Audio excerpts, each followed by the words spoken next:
యానిమల్స్కి మనం పెట్టే మంచి గ్రాస్తో పాటు మంచి ఫీడ్ కూడా చాలా important. Hello all, welcome to raw farms. Building my own brand సిరీస్లో ఈరోజు డే 13.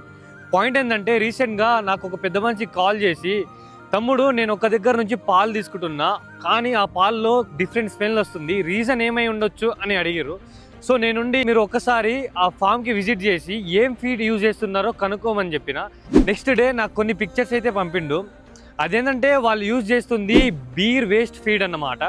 సో ఆ ఫీడ్ యూజ్ చేయడం వల్ల మిల్క్ ఒక క్వాంటిటీ పెరుగుతుంది, కానీ quality standards like fat, SNF తగ్గిపోతుంది. ఎస్ఎన్ఎఫ్ అంటే సాలిడ్ నాట్ ఫ్యాట్, అంటే ఫ్యాట్స్ కాకుండా మినరల్స్, ప్రోటీన్స్ అండ్ కార్బోహైడ్రేట్స్ అన్నమాట.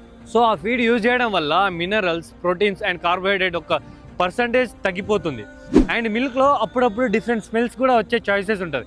అండ్ ఇంకో ఇంపార్టెంట్ విషయం ఏంటంటే, యానిమల్స్కి కూడా చాలా హెల్త్ ఇష్యూస్ వస్తాయి, లైక్ హీట్కి సరిగ్గా రాకపోవడం, అలాంటివి జరుగుతూ ఉంటుంది. సో ఇవన్నీ నా మైండ్లో పెట్టుకొని రా ఫార్మ్స్ నుంచి మంచి క్వాలిటీ మిల్క్ ఇద్దామని గ్రౌండ్ వర్క్ చేసి మంచి క్వాలిటీ ఫీడ్స్ అయితే నేను సెలెక్ట్ చేసిన.